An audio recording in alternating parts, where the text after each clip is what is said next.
Heathcliff ने जाने से पहले पूरी बात तक नहीं सुनी कैथरीन की।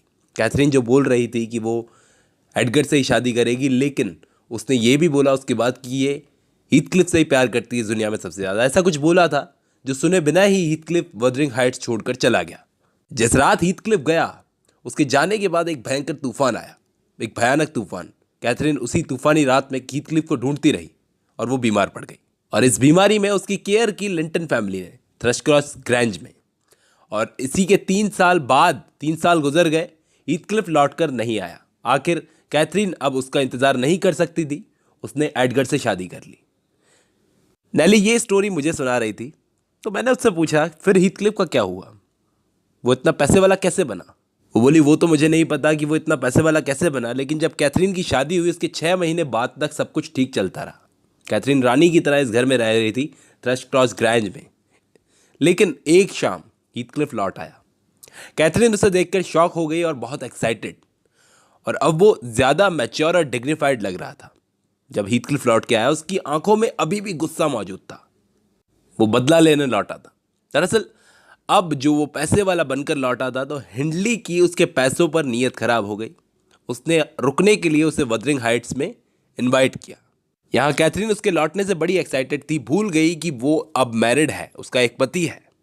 वो अपनी ननद इसाबेला के साथ में वदरिंग हाइट जाने लगी और हीथक्लिफ भी यहाँ पर आने लगा। आना जाना शुरू हो गया और धीरे धीरे इस इसाबेला को हीथक्लिफ पसंद आने लगा। उसने कैथरीन को बताया कि कैथरीन मुझे हीथक्लिफ पसंद है, तो कैथरीन बोली उससे दूर रहो, वो सिर्फ तुम्हारा एक फ्रेंड है। उसने इसाबेला को ह्यूमिलेट किया, शायद वो अब भी हीथक्लिफ से प्यार करती थी। ये सब ना इस हीथक्लिफ ने नोट कर लिया, और ये यहाँ जो करने आया था इससे बिल्कुल सिचुएशन वैसे मिल रही थी, वो करके रहेगा। इसने इसाबेला को अप्रोच किया। एडगर ने इसे वार्निंग दी हीथक्लिफ को कि चला जा मेरे घर से। वो गुस्से में पागल हो गया था, पागलपन करने लगा। हीथक्लिफ तो वहाँ से चला गया।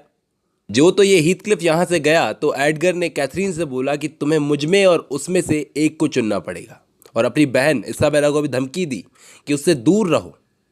इस पर कैथरीन ने 3 दिन तक कुछ नहीं खाया और एक कमरे में खुद को लॉक कर लिया। 3 दिन तक उसने कुछ नहीं खाया। 3 दिन बाद जब उसने दरवाज़ा खोला तो डॉक्टर को बुलवाया गया। इस बीच इसाबेला हीथक्लिफ के साथ भाग गई। एडगर ये न्यूज़ सुनने के बाद गुस्से में लाल हो गया कि सारी चीज़ें उसके हाथों से जा रही थी। उसने लगा दिए अपने आदमी अपनी बहन को ढूंढने में। अब इसाबेला एडगर के लिए सिर्फ नाम की बहन रह गई थी, लेकिन वो नहीं मिली। वो हीथक्लिफ के साथ भाग गई थी, शायद शादी करने भागी थी। और यहाँ पीछे से एडगर 2 महीनों तक कैथरीन की केयर करता रहा, और इस टाइम पर पता चला कि कैथरीन प्रेग्नेंट है। एडगर उम्मीद करने लगा कि लड़का होगा ताकि वंश आगे बढ़े और इसाबेला के नाम पर इस प्रॉपर्टी में से कुछ भी ना जाए। यहाँ 6 हफ्तों बाद हीथक्लिफ इसाबेला के साथ शादी करके वापस आया। एडगर को तो अब कोई मतलब नहीं था अपनी बहन से, उसने ग्रीट तक नहीं किया और वदरिंग हाइट्स में ये दोनों रहने लगे। दरअसल यहाँ पर इसाबेला को हीथक्लिफ से शादी करने के बाद हीथक्लिफ का असली चेहरा देखा। वदरिंग हाइट्स में उसके साथ सही बर्ताव नहीं किया जाता था, उसे बहुत ह्यूमिलेट किया जाता था। उसे पता था कि वो गलती कर चुकी है जिसको सुधारा नहीं जा सकता। इस हीथक्लिफ को बस चिंता थी तो कैथरीन की। जब भी कोई मिलता तो ये सबसे पहले पूछता कि कैथरीन की तबीयत कैसी है।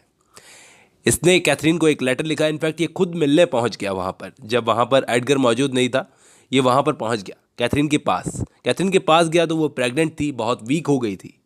इस पर कैथरीन ने जब उसे देखा तो कैथरीन ने हीथक्लिफ से माफ़ी मांगी कि मैंने तुमसे शादी नहीं की। तो हीथक्लिफ ने एक बात बोली कि मेरे साथ जो तुमने किया उसको मैं माफ़ कर सकता हूँ, लेकिन तुम्हारे साथ जो तुमने किया मैं कैसे माफ़ करूँ। मैं अपने कातिल को तो माफ़ कर सकता हूँ, लेकिन तुम्हारे कातिल को कैसे करूँ। यानी ये बदला लेने आया है हिंडली से, जिसने इसकी ज़िंदगी तबाह कर दी। और इसके 7 महीनों बाद में कैथरीन ने एक बेटी को जन्म दिया, प्री मैच्योर बेबी, जिसके 2 घंटे बाद कैथरीन तो मर गई और पीछे छोड़ गई अपनी एक छोटी सी बच्ची। अब इसके आगे कहानी में क्या होता है देखेंगे नेक्स्ट पार्ट में।